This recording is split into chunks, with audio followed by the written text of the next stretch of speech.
My guests are going to be Sean Morton, who is, I'll let him describe himself here in a moment, but he's an investigator. He is a prophet.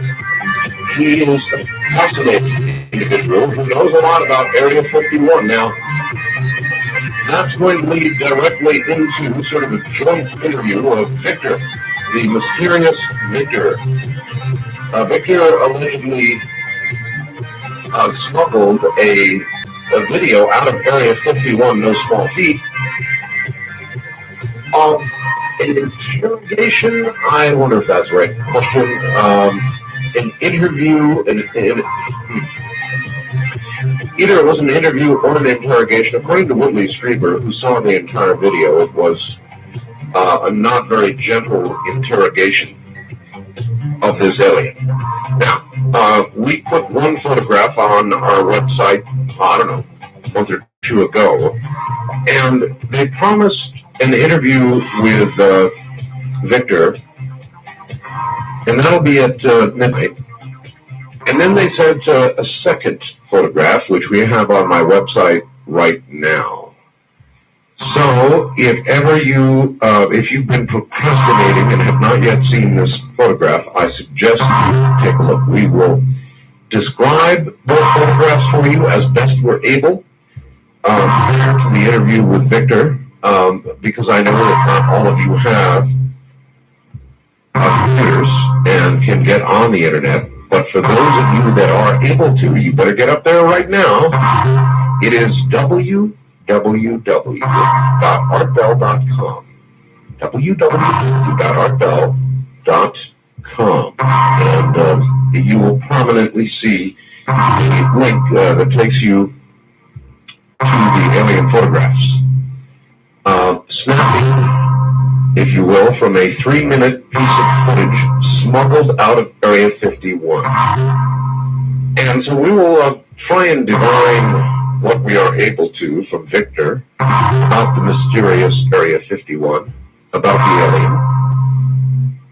And we will divine what we can from Sean Morton about the status of Area 51, because there's an article up now that would seem to suggest Area 51 has moved. I certainly don't see evidence of that. But there is an article. So we'll be underway in just a moment here.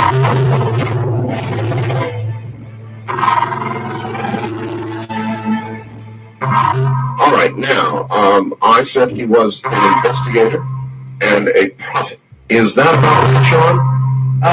Yes. That'd be about right. And the reason I use the term prophet specifically is because originally the Old Testament said that it meant teacher of righteousness, so I didn't want people to think I had a big head about that. All right. Is it reasonable to ask you how you define the information that you have? Quite specifically, I had a natural talent and gift and ability from when I was very, very young. As a matter of fact, the first manifestation of it was when I started having these terrible dreams about a good friend of ours, Gus Grissom, who was one of the original Mercury astronauts. And my parents were a little freaked out about the fact that I kept seeing Gus trapped and choking, and I kept seeing fire down his head. And then, of course, he was burned up in a ground test of one of the original Apollos. Yes. Later on, we spent a year in a Tibetan monastery in a place called Tingluche, which is just down from Mount Everest, just across the Tibetan border in Nepal. To learn how to hone these talents and abilities. And then when I got back, I worked for quite a few years actually as a psychic counselor on a number of hotlines. I actually stopped doing private readings for people because all anybody ever wanted to know about was sex and money. So it was all where's my money and where's my honey? When do I get laid and when do I get paid? And I thought that the planet was going through substantial changes, and I saw major breakthroughs in consciousness and changes in the Earth's climate and various other things around the world. And so back in 1993, I started publishing my newsletter, the Delphi Associates newsletter. One of the main reasons I was publishing it was because so many other people were saying that California was going to fall in the ocean, that there would be massive quakes, and that Colorado would be the new West Coast by 1998. And that wasn't what I was seeing at all. As a matter of fact, I California, Hermosa Beach, which is where I publish a newsletter out of. And I was seeing, I predicted the Northridge quake many months in advance. I gave an exact location. I gave an exact, I only missed about 10 days or so. I'm sure it's not wishful viewing. No, Because you're there. because one, because I'm here, because I'm sensitive to the phenomenon that actually physically manifests in my body. And I work with a number of maps. I actually do meditations in front of the maps and feel energy actually coming off of the maps, and then I can actually focus in and get a pretty good idea of a time frame and a window as to when major events are going to occur. And this is what allowed me to predict the San Francisco quake back in 1989 and the Northridge quake, and give, actually it's been pretty right on, exact dates on a large number of quakes and various political events that occur. Oh, I know, your hits are really good, and that's what I wonder about. How do you know? I mean, how, for example, do you call the Northridge quake? How do you know it's coming? What do you see? When I was working on the map specifically, and the Northridge quake was very unusual in the form of, when I work with the map of a location, I will energy, and then I'll take it forward. And very simply, for anybody that wants to do this, that's sensitive to the phenomenon, you take it from the date where you're at, let's say it's May, and then go June, July, August, September, and then you'll get a hit on the month. And then I'll try to actually narrow it down by going through the dates. And how Earth energy actually works, or how I feel it, is it builds up to a crescendo, to a plateau of where the energy is coming out at a certain point, and then it will peak down the other side. Now, Northridge was very, very unusual because what I got was like an upright spike. To me, the Northridge quake looked like a bomb exploding. I mean, it was like, it didn't have a plateau like most of the other quakes do. Usually you can actually project it. It'll have a window, a period of occurrence, and this one went straight up and down, almost as if the quake was somehow artificial. I mean, almost like it was a bomb going off. And one of the ways that I pinpointed the quake was, I pinpointed the quake specifically because I tracked down where extra low frequency wave towers were, specifically in Beatty, Nevada, Moffett Field, and Edwards Air Force Base, and then I was just playing around with a map, and I drew concentric circles out from that, thinking, well, if I was going to relieve pressure on the San Andreas Fault, how would I do it, where would I do it from, and where would it hit?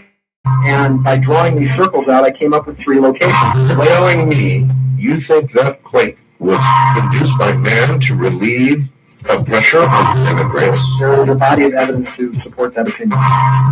That in fact the Northridge quake jumped because most of the pressure was actually building on the San Andreas Fault in Palmdale. All right, then the next obvious question is, if that would be true, and if they knew where the quake would be and the magnitude of the quake, why wouldn't they have at least gone out on a public limb and warned the people of Northridge?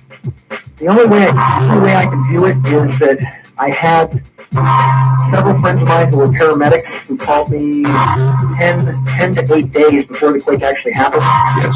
Said, we don't know what's going on with the county, but they're spending $50,000 to $75,000 keeping the choppers up in the air. We're on what they call 12-12 call, where they go up for 12, they're working for 12 hours and then they're off for 12 hours. And I got a whole number of people calling me saying, look, we don't know what's going on, but the county actually declared an emergency many days before the quake actually happened.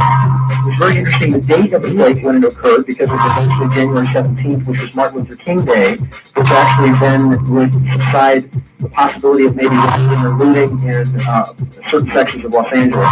And the other aspect of this was that directly after the quake, you had about 100,000 people outside with no water, no power, and they began spraying them with malathion. I mean, literally the morning after the quake, and it was raining. And if you actually spray a population with malathion and you mix malathion with water, you get malathion, which is actually Agent Orange, which is suppressant.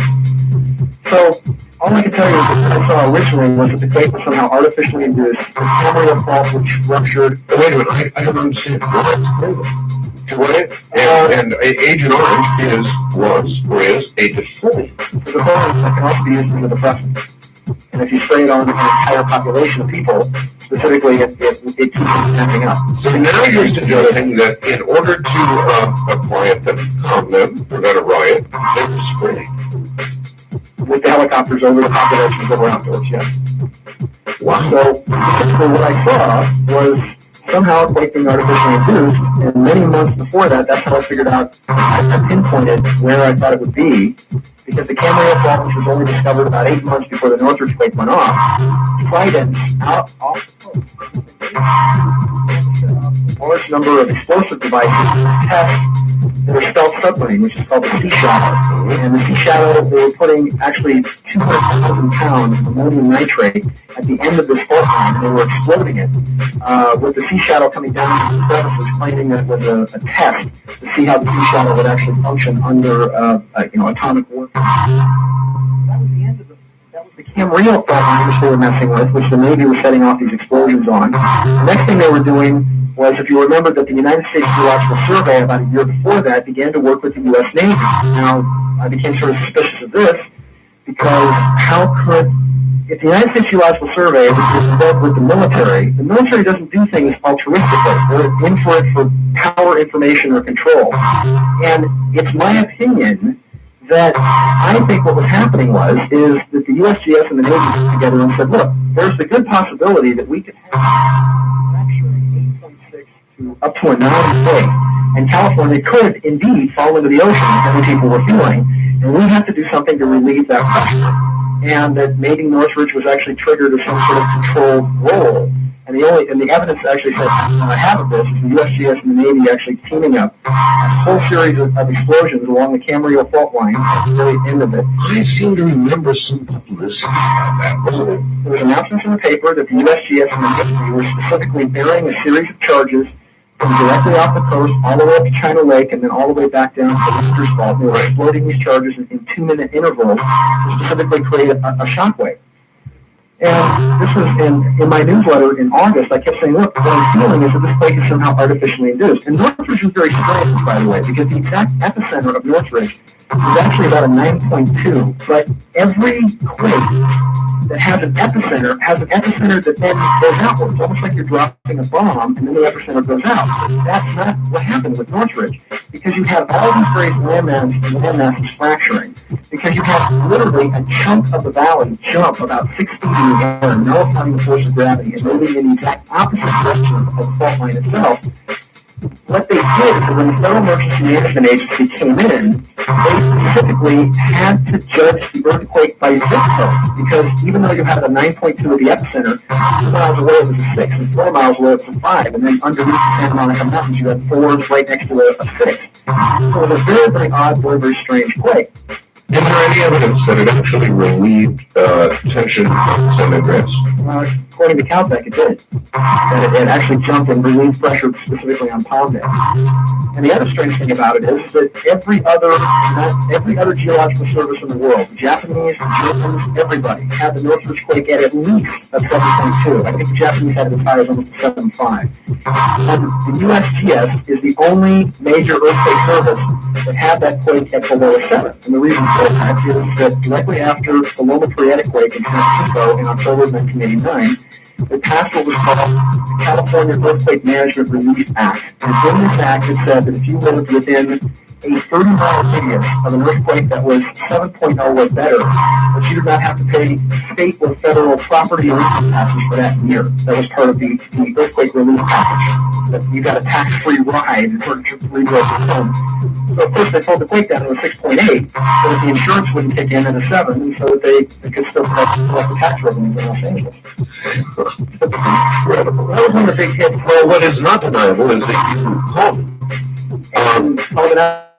Now, whether or not my theory is correct as to how the quake was produced, I'm not sure. As I said, there's a body of support that it's conceivably artificial. But you would admit that that portion of it is opinion?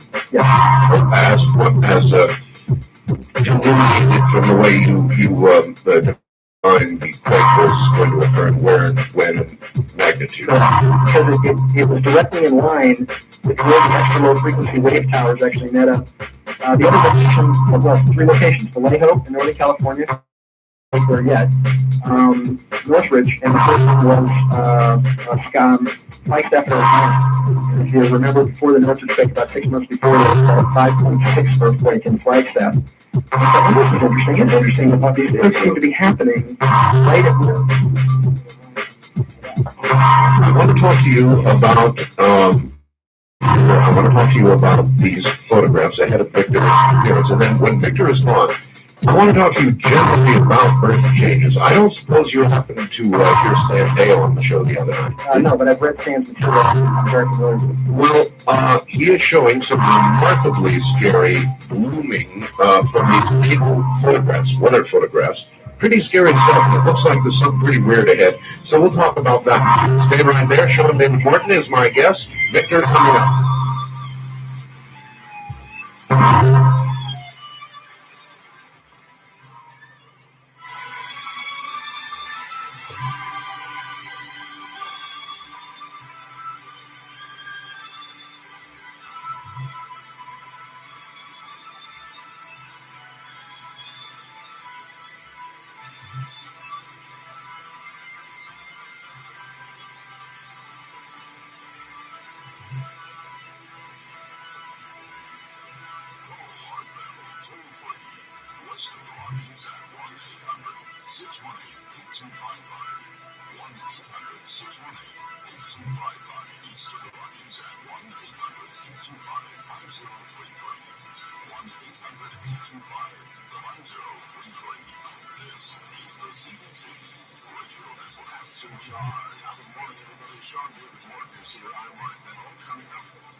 Sean, we will come back to earth changes and such. Yes, we have a problem. I've got Victor's crew on the other Line, and apparently they got the wrong number from you to call in. So I don't know how we're going to work this, but he's on the other line right now. I wonder how they managed to do that, because I sent that number to them any number of times. I'll tell you what, I don't want to give it to you, I don't want to give it out publicly on the air, Right. or it would be a disaster. No, I understand. So That's why I'm saying, I don't know how we work this week, because I have Jeff Broadstreet actually on the other line, so we got to give him a number for him to get in touch with you at midnight. I can do that. Let me see here. Let me see how I'm going to do that. I see how I'm going to do that. All right. What I want you to do is stand by the line for a moment, and I'll come to you privately. All right? All right. Stay right there. In today's world of shaky currencies, massive borrowing, and higher interest rates, it might be time to get a little old money. Time to buy. Investors know that gold is a good investment in times of inflation. Actually, gold is all forms of economic uncertainty. Gold's value went up 800% during the years of the 70s, 15% during the market crash, 87 and 70% during the Great Depression.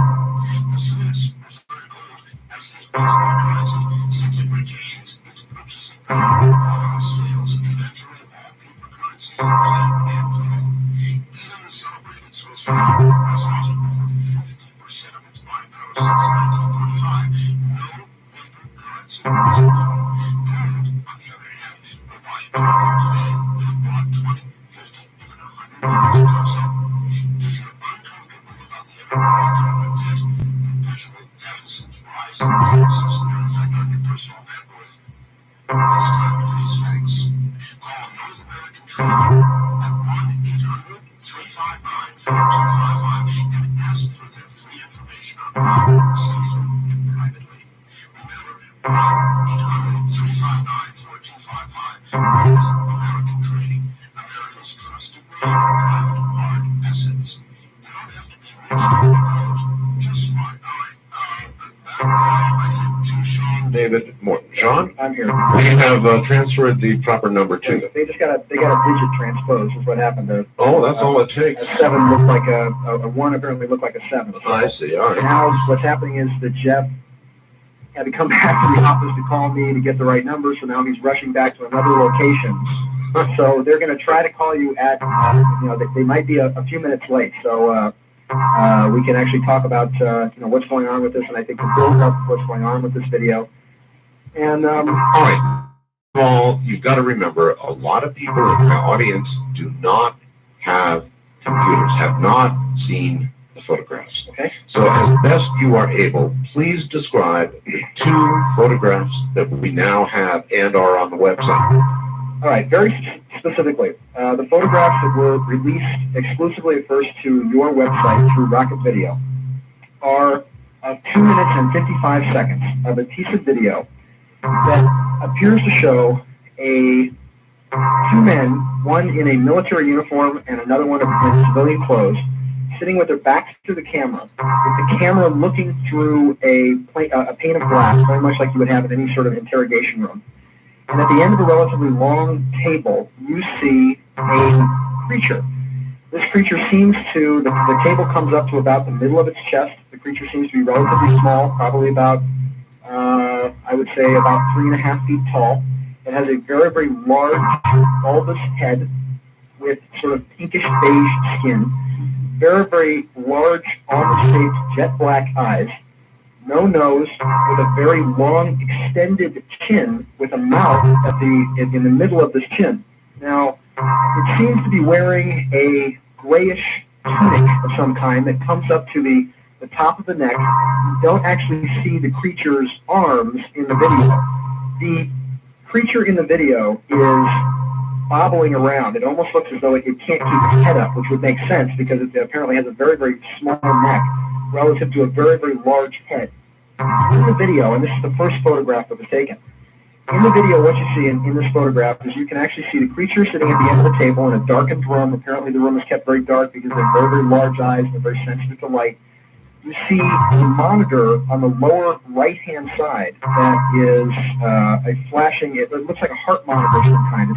It has a very unusual motion to the monitor. It's actually not it's not actually like a loved dove that you would have with a human heart. This seems to be actually bouncing straight up and down. So I'm assuming that it's some sort of heart monitor or some kind of medical device.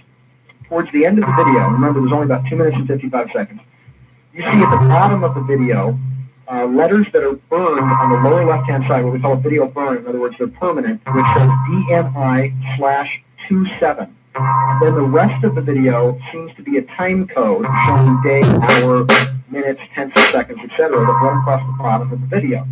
Now, what occurs is you see the creature sort of bobbling in a very unstable manner at the end of the table, and the creature at the end of the video goes into a seizure, and its mouth begins to open and close as though it's gasping for air. Its arms do not come up. We don't know if the arms maybe if it's shackled somehow or maybe chained to the chair, but its arms don't come up. The creature's mouth begins to open and close. It begins to sort of tip forward. A reddish foam begins to come out of the lower left-hand side of the creature's mouth. The man in the military suit makes a gesture, and you see then 2 doctors who step into the frame. One pulls in what appears to be a crash cart of some kind. They pull their masks up as they come into frame, and so the second photo that was released on your website actually shows these 2 doctors as the creature's mouth is open, as it's actually gasping for air, having a seizure. The doctor on the left takes what appears to be a piece of gauze and begins to wipe the creature's mouth, whereas the doctor on the right puts his finger into the creature's mouth and clears the air passage, then pulls out what appears to be a pen light and looks first in the creature's eye and then away, and then in the creature's eye and then away, and then looks in what appears to be the creature's nose and mouth, puts the pen light back in his pocket, begins cradling the creature's head, examining the being, looking what I thought in a very helpful manner, as if they were very much concerned as to what was happening to it. And that's it. That's the end of the video. Now, many people have seen this. It causes a number of emotional reactions.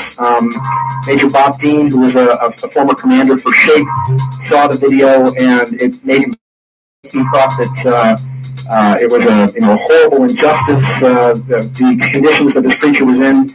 Whitley Strieber had an odd reaction. We actually offered to show Whitley the video originally so that he could be on the home videotape that they're releasing, and he refused. And then when Strange Universe was released, a small 5-second clip of the video, Whitley then agreed, since he was going to be on television, I guess, to actually view the creature. And Whitley's reaction was kind of odd. A lot of people seem to think that the creature is being manhandled, and being brutalized somehow, and from what I could see in the video, and I think nothing could be further from the truth. It's sitting there, and it does have a seizure, and it seems as though they're trying to help it when it begins to gasp. But I mean, there's nobody blackjacking it or torturing it or anything. It's just as you will know, I've interviewed Whitley. I've talked to Whitley, and as a matter of fact, I talked to Whitley prior to tonight, and he was so emotionally impacted by this video. If I had said, "Come on, Whitley, I've got to have you," he would have come on. But he really is emotionally stretched out to the breaking point on this video, and so I just do really press him on it.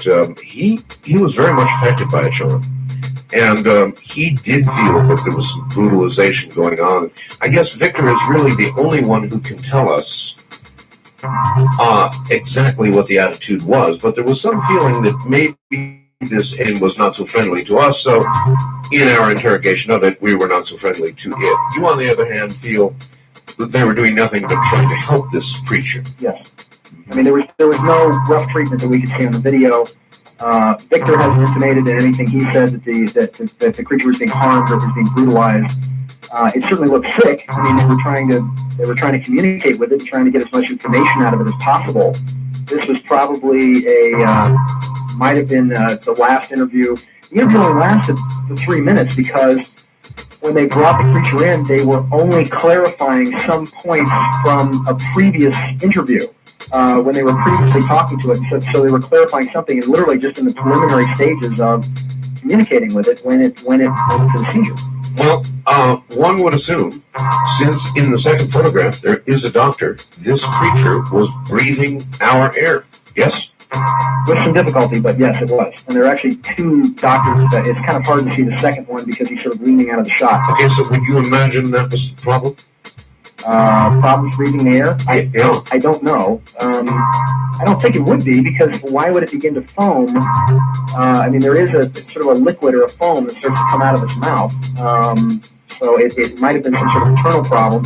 And the back part of the skull is very interesting as well, because the face of the creature is sort of an interesting pinkish beige color, but the back part of the head looks like sort of a mottled bluish color, almost as if it had contusions, or, I mean, it doesn't look, well, of course, I don't know what a well alien looks like. You know, this creature doesn't, Good point. Yeah, it doesn't necessarily look well, but, you know, how can we tell what's well and what isn't for a creature like this? I think the most interesting thing is that many of the people I've interviewed, spoken to out of Area 51, have described these gourd-headed creatures, that they have very long chins. One of the nicknames for them out of Area 51 was supposed to be the gourd heads, or the gordos, because they had these very, very long chins. That these beings weren't particularly malevolent. They were called the kids, supposedly, or the nickname anyway. The joke was that they were called the kids at the base, or the munchkins. And that on a number of occasions, both a security guard, two other scientists that I've spoken to, describe a being that looks very much like this. Actually described three beings that they saw. One, these very, very tall, blonde men who've been on the facility.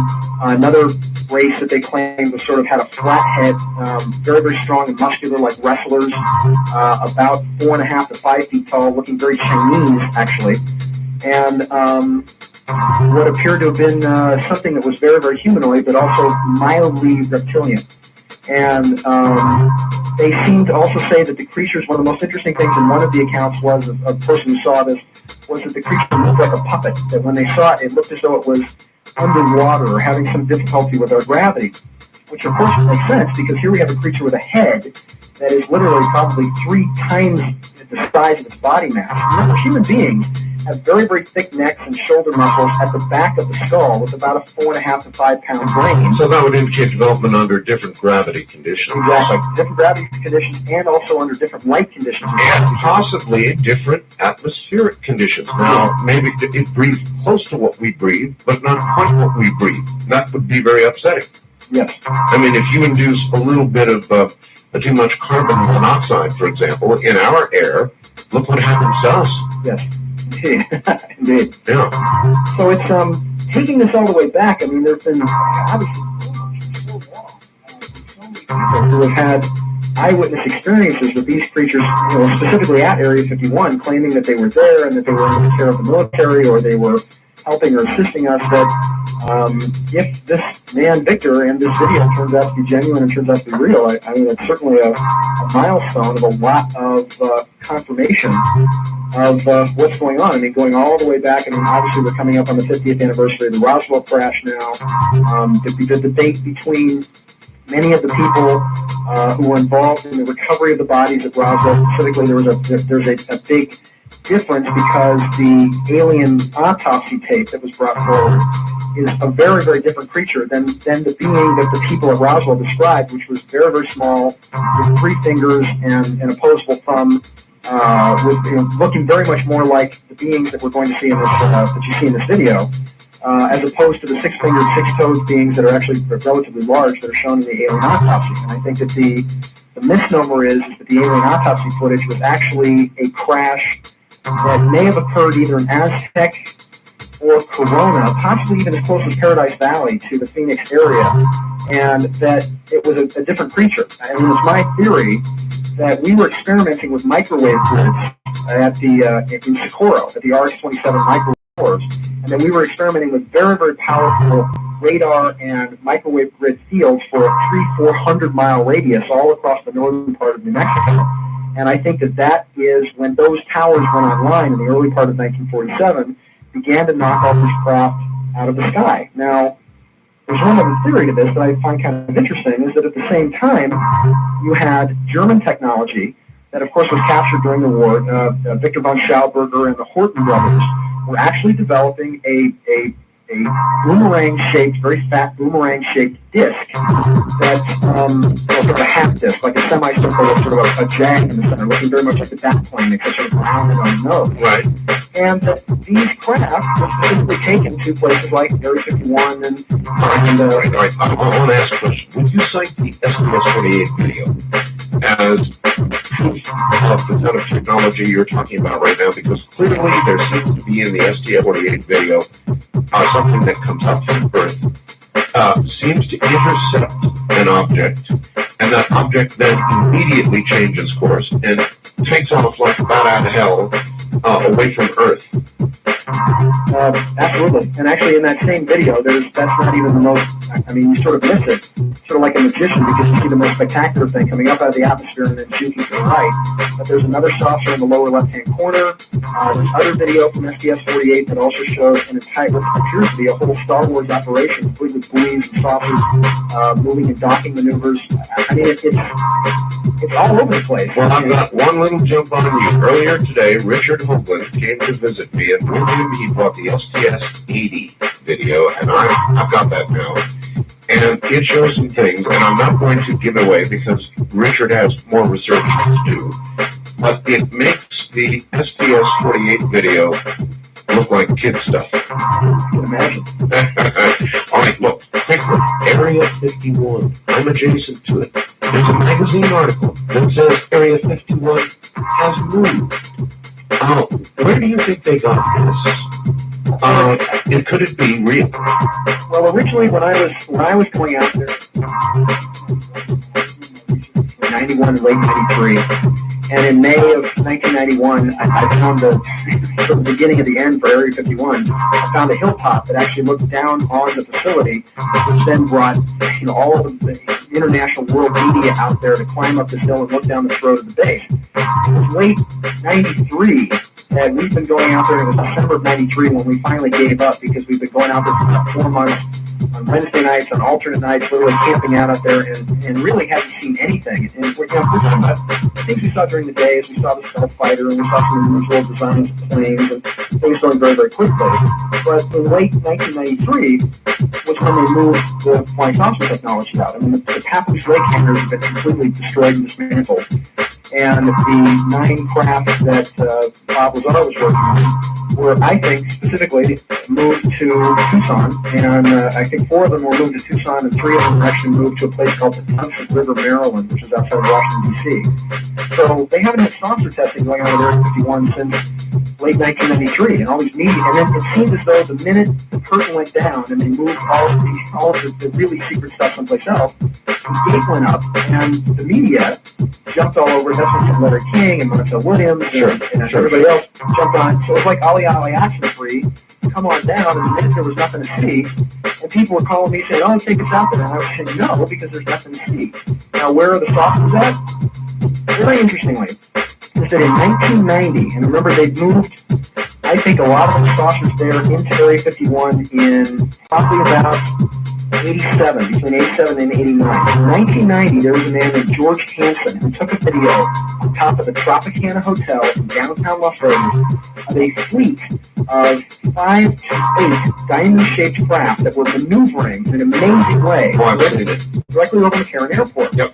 Well, tell me, Art, if you don't think that those ships that George Hansen took, those triangular craft, don't look exactly like the ships that parked themselves over Phoenix and Prescott, Arizona about a month ago. They do. There's no question about it. So, again, because we have almost no more time to top the L, is Area 51 still there? Oh, of course. It's still there. It's got probably anywhere from 3,500 to almost 6,000 people. It's still got a 6-mile runway. It's still a major research and development site. Is the article that appeared, Popular Mechanics? Popular Mechanics, right. Is that disinformation? It is and it isn't, because they're talking about Area 6413, which is up in White Sands.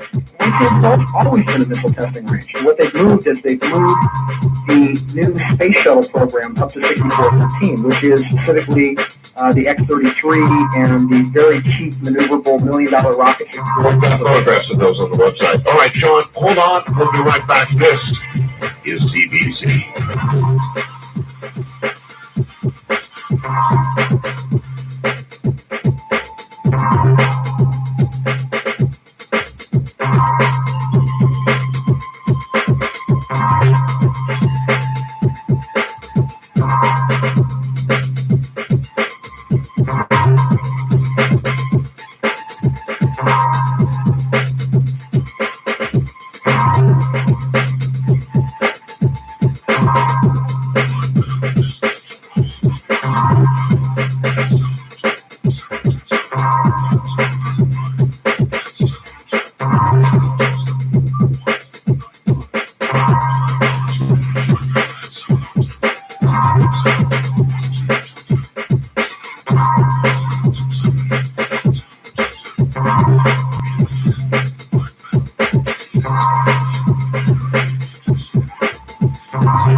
This hour, not yet, maybe shortly.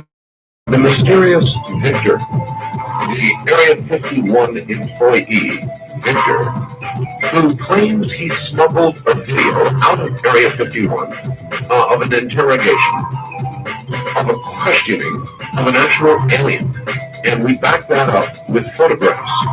I have a second photograph now on my website, and you are more than welcome to take a look. They're up there for your perusal. We have otherwise described them as best we can. With me also is Sean David Morton. And I'm keeping my eye on a special line here, waiting for it to ring. Victor will be using a voice changer, as you can imagine. He is current, or just a relatively current employee of Area 51. He does not want his voice recognized. So we're going to get a chance to ask him some questions about this very mysterious place I live so close to. Coming up, I think, sometime this hour.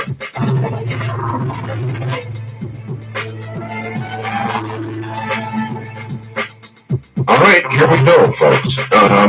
We do have Victor, I believe, on the line.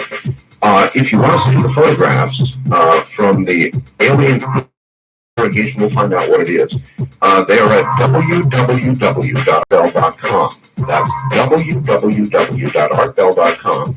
These photographs come to us courtesy of a video allegedly smuggled from Area 51 by the man I think you're about to hear from, Victor. Now, let us first discern whether we have Sean here. Sean? I'm here, boss. Okay. Here we go, I think. Let's see if we've got Victor on the line. Victor, are you there? I'm here. Welcome to the program, Victor. Yes, I think it's fair to say at this moment I'm in bed. through the telephone number. Can I ask you who is at your studio at this time? Well, I'm here, and no, my wife is here. I do my broadcast from home, Victor, and other than myself and my wife, there's nobody. Well, I can, at this moment, I believe that 45 minutes from now, I will have finished my last public pronouncement, because this with Jeff, the phone number is not part of the agreement. Well, Victor, it was just a problem because somebody wrote a 7 instead of a 1. That's it's just a simple mistake. All right. We're sorry. Yeah, we are sorry, and it wasn't just a simple mistake. It's exactly correct. Victor, Who is the second voice? I'm sorry, this is Sean Morton. All right, sir. Oh, Mr. Morton. Who's talking? if you can, Victor, we would like to both probably ask you some questions if we can. Obviously, if you can't answer the question, you let us know, and we'll back away. By the way, Mr. Morton? Yes, sir. John Morton, I have come into possession of your Delphi Associates newsletter dated April 11th, 1997, and I have to say this is how misinformation proliferates. I don't know where you got this information about what I have stated to the Rocket people, but there were a number of statements. Maybe we should start there, because I tried to check everything with Jeff. All I had was... Mr. Broadstreet, you successfully prevented me from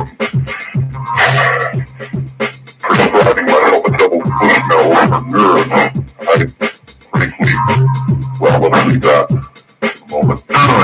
In your newsletter, you state Victor was assisting in the downloading of video analog footage of digital computer storage. I've never stated that I was assisting or participating in this downloading. I mentioned the downloading. I referred to the downloading in my cryptic attempt to suggest how the tape was smothered out, as everyone seems to refer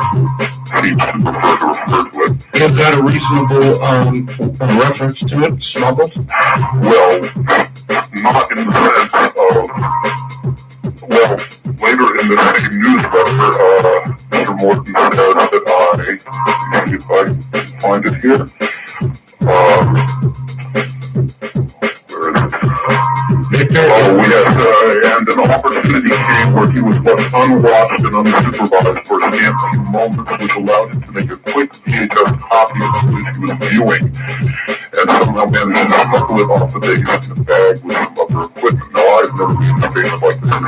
It's a charming scene for a science fiction movie, but frankly, a VHS tape has never come onto or been taken off of the S4. All right, Victor, this is Bell. Listen, let's not concentrate on what he's got wrong. Let's concentrate on what really did happen. All right. Okay? So, first of all, how did you get this tape?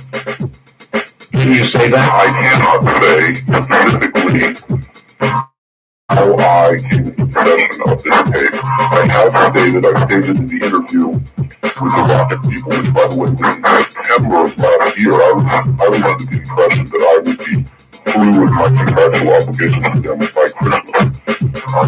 But that's neither here nor there. I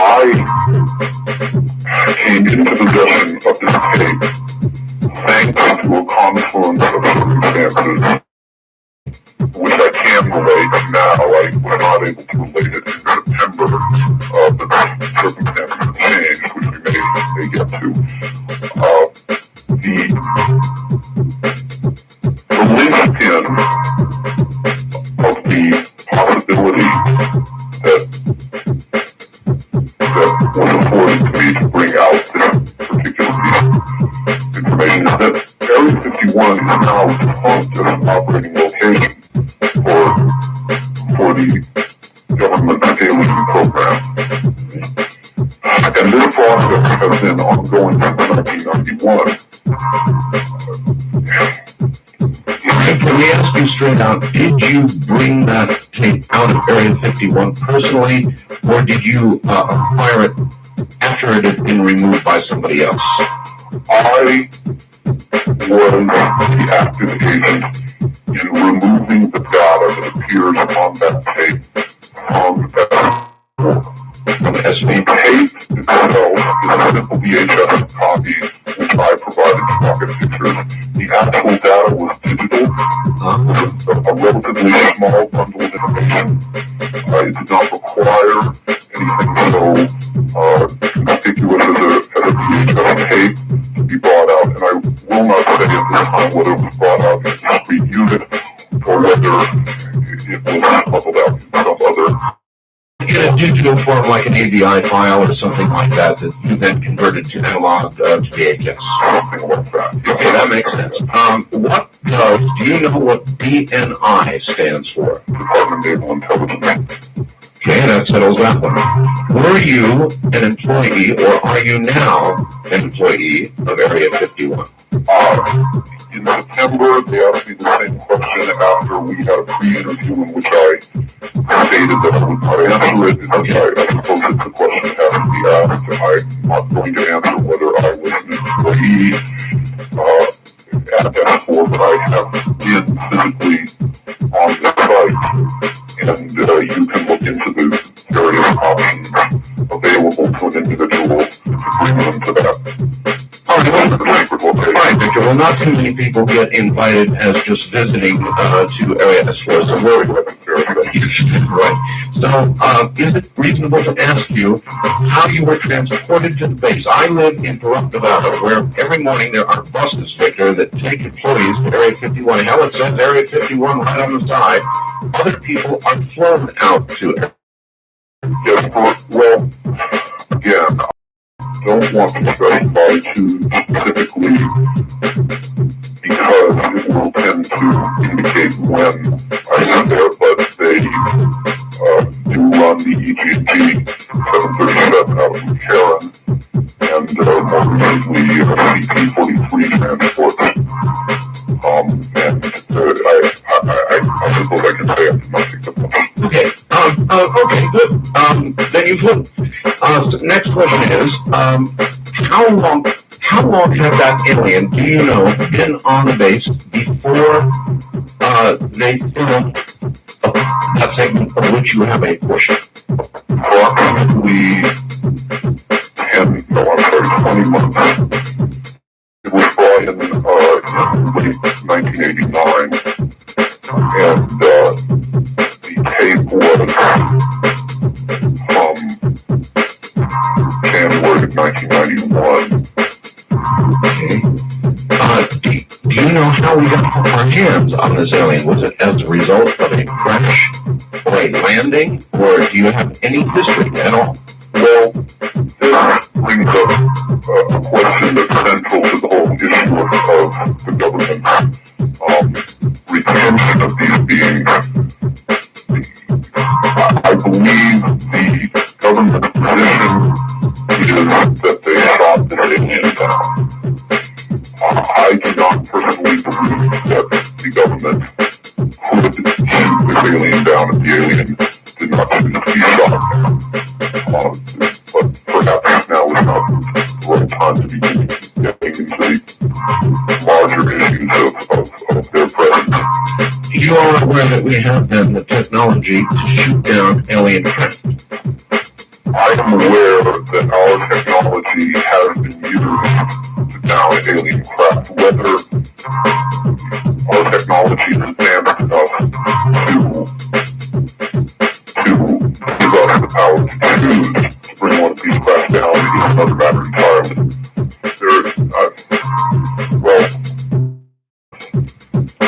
Victor, there were a lot of people who viewed the video. Some, on Strange Universe, they saw just a very few seconds of it. And, the entire thing, I believe. And Whitley Strieber was one of them who reacted very emotionally, Victor, and thought that alien was being treated badly. Can you characterize the treatment of the alien in the course of the whole thing? Yeah, the alien was being treated badly, but not that was not the intention. The maltreatment of the aliens stems from our intelligence to either help or affect them. The Doc and Tony show of a medical team handling the physical abilities of these beings is one of the constant sources of paranoia and chaos within the administration of these programs. You find a high degree of well-educated charlatanism within these programs, simply because the government requires that various disciplines dealing with these aliens and these disciplines do not have time to back up their efforts. This brings up, I've been given a tape of Mr. Freeber's appearance on your program. Well, yes, I'm April yes. 12th. Yes. And I just want to respond to the statements over the course of this call, but one in particular now. He took me to task for a statement I made in the interview to Rocket Pictures, in which I said that well, again, this is second-hand information, but I said that the position of the scientists who had studied this was that the aliens had eliminated viral and microbial life from their own ecosystem. And Mr. Freeber made the simple point from a terrestrial point of view that microbes play a beneficial as well as harmful role in the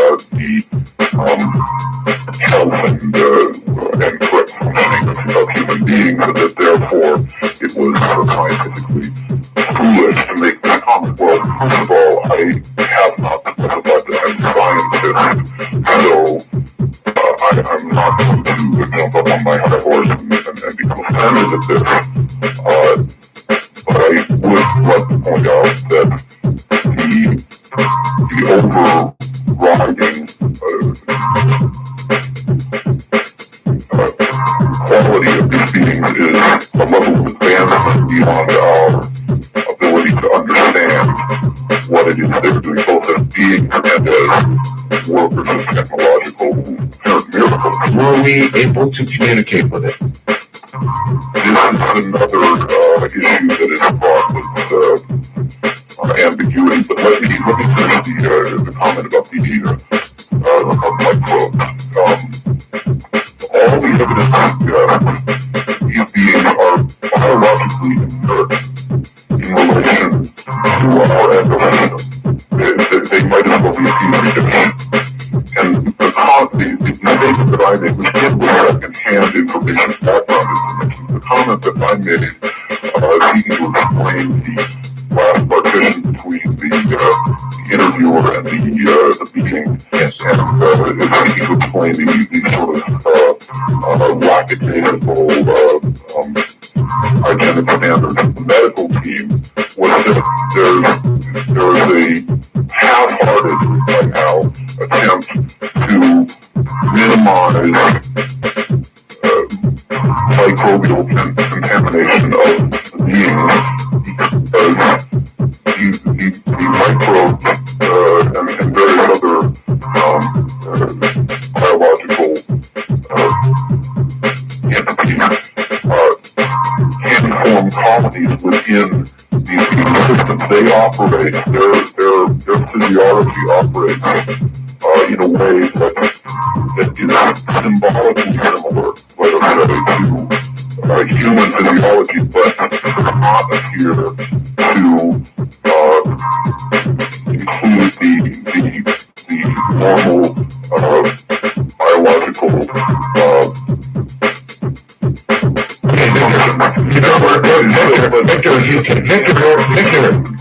Victor, can you hear me? Hold on. We're at the bottom of the hour. We've got a break here. We'll be right back. This is CBC.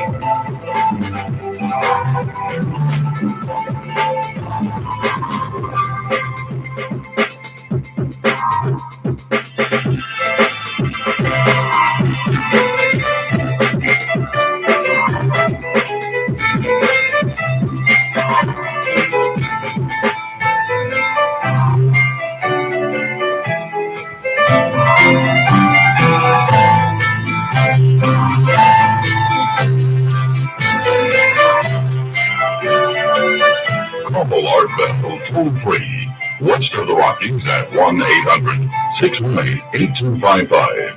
1-800-618-8255. East of the Rockies at 1-800-825-5033. 1-800-825-5033.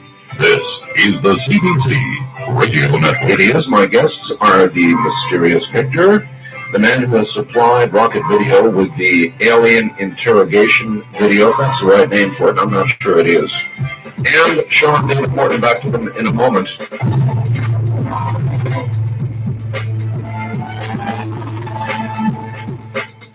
Now back to Victor, who is using a voice changer to protect his identity, and Sean David Morton. Victor. Yes. Let me try and ask you again. You kind of characterized this alien as kind of like a petri dish, or here at any rate in a petri dish. Might I ask, did we manage any form of communication with it? This is the great mystery involved in the government's posting of these beings since the late 40s, in fact. The telepathic capabilities of these beings have been long established, at least so far as the eye is concerned. That was another statement that Mr. Schreiber made on your program, that the telepath, that the statements that the man in the foreground in the video is a telepath, like science fiction. And I actually agree with him more than perhaps he would expect.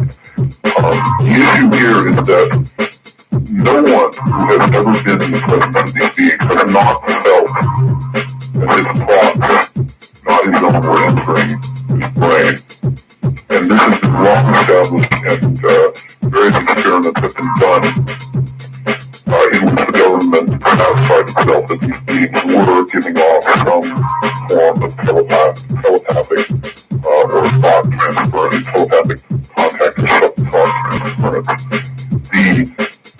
The question mark is whether certain individuals truly are more capable of receiving and returning these messages than the average person. Sure. And this is one of the elements of the entire Black program related to alien visitors that I find amusing.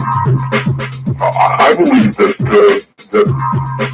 many, if not all, of the telepaths who have been recruited or who have cleverly managed to get themselves recruited into this program are largely the things that charlatans you can call late at night, at 99 cents a minute or whatever. So in other words, you're not trusting of whatever information they think they might have gleaned. I believe it is at best heavily influenced by the assumptions and beliefs and hopes of these individuals, and at worst is a deliberate attempt to tell the government what the government wants to know, and this may account for part of the fact that they account in part, say, for the fact that the government has had these beings for 50 years now, and has amassed a constant and ever-growing stream of data supposedly emanating from them, and yet is incapable of consistently using this technology or entering into effective relations with these beings. So you're saying we really have not effectively communicated with them. There has been no vocal communication? The aliens do not speak. What about hand signs or other methods of communication that would tell us these are sentient beings and not robotic in nature? That's a very astute question. The telepathy and the technology which they so clearly possess are the only signs of their sentience. But as for their well, yes, they have on occasion used gestures such as stop or come here that make signs such as those they have seen on the human personnel that they've encountered, and civilians, by the way. But the business of pictographs, which Mr. Broadstreet gave quite a bit of emphasis to in the video, never-ending video, which I thought was It is important, Victor, because the video, of course, is incredible, but your words about it go a long way toward backing it up or causing people to become very skeptical. May I ask you, Victor, why the room was kept so dark? Is it because of the large eyes and the sensitivity to light? This is the official explanation for the darkness. You'll note that the alien himself is bathed in light through the dark. And I frankly don't have an adequate explanation for this. All right, the alien in the second photograph with the doctor present, whose face, I understand, has been erased. I'm sorry. With the doctor present in the second well, it looks as though it has been, I'm sorry, which figure are you referring to? I'm referring to an apparent physician who has his finger, a gloved finger in the mouth. Yes, well, if his features are not visible, that's the effect of the mask. I did nothing, and I don't believe Rocket has done anything to distort the actual image. That's interesting. In fact, the images are a bit degraded from the VHS copy. I'm sure they are, sure. The telepath in the left foreground is so dark that a number of people have missed it. In fact, Rocket just sent the video to be analyzed by some computer whiz in Phoenix, Arizona. Dr. Jim Delatoso. Yes, go there and there in Phoenix. He analyzed the footage, made a number of odd statements. But one thing, he commented on the 3 human individuals in the video. There were 4. He apparently did not even see the person on the left, the second one, bizarre. Okay, we'll take a look. Now, the doctor or the physician, whatever we've got here, with his finger in the alien's mouth in the second photograph, the alien was apparently having some sort of seizure and was frothing. Was this a dying alien? Did this alien die? I think you will find. I think you will find that all of the reports of these beings inevitably end with them dying, and most of their appearances are in a condition that seems to be debilitated. In September, when Rocket interviewed me, I was not prepared to say that the alien was dead. I only knew that he disappeared from S4, but that was also the point when S4 was being stood down. Do you now know him to be dead? I now believe very strongly that the alien is dead. I would go so far as to say that all of the beings in the government's possession are now dead. Are we mistreating them? Did the Romans mistreat Jesus? This is the central issue for me, increasingly, and even more so in the time since I brought out this tape. I believe that these beings are engineering their own treatment. They are presenting themselves as a task to us. I do not believe that if they were not willing to be treated in the way that we treat them, we would have the power to do so. But in the sense that these beings are dying in our custody, and in the sense that our treatment of them seems to have no case of commonality, no successful two-way communication that we can understand. I believe that the aliens understand us better than we understand them, and I believe that the statements they make or appear to make are calibrated to some purpose of their own, which is not clearly understood by us. That brings me to the next question. That is, with whatever has been divine, is there anything you're fairly sure you can tell us about what they're all about, where they're from, and what their agenda is? In other words, what they want, why they're here, that sort of thing. Is there anything that seems clear in any one of those areas to you? Clear, no. But I believe in an overarching sense. These beings have been here before, and the program that they are performing upon the human race is as old as the human race, certainly as old as consciousness. And I believe, okay, let me try this. What you're saying might lead some to believe that they are, in fact, the architect of the human race. Is that without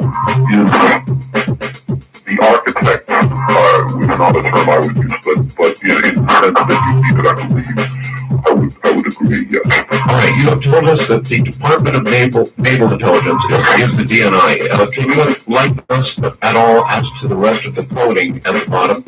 Yes. Let me see. Do I have the? I'd be glad to read you what we have on one. The latest photograph we have says DNI/2704/02/18. This is not really. Can you hold on one second? Sure. I'm sorry. No problem. Yes. At any rate, DNI is the Department of Naval Intelligence. 27 is refers to a system of division that DNI adopted back when we first began using time code, and it's a very adaptation of an earlier logging system for the visual documentation. And then the final 8 digits are self-explanatory. They're hours, minutes, seconds, frames. Okay. And 27 has no meaning in and of itself. It's merely a logging system that can be accessed according to code books and what have you. All right.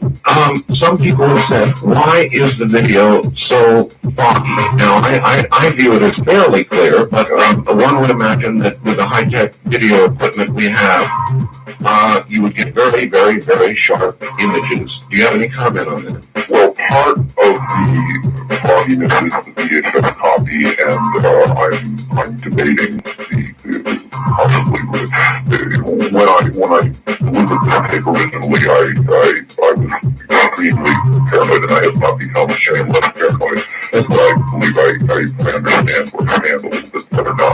Are you